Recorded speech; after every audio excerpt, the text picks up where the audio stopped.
One thing that I do want to change, however, is the page animations. So I'll click on Animations, and I'll turn on Page Transition and Product Card to Product Page Transition.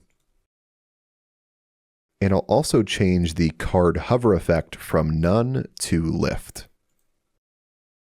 And then the last thing I want to change, let's scroll down and find the product cards.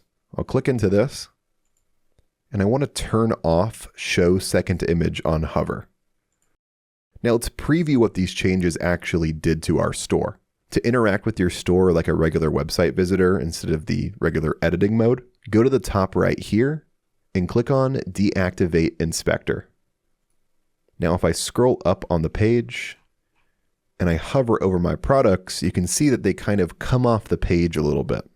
And if I click into one of my products, you'll see this really cool animation.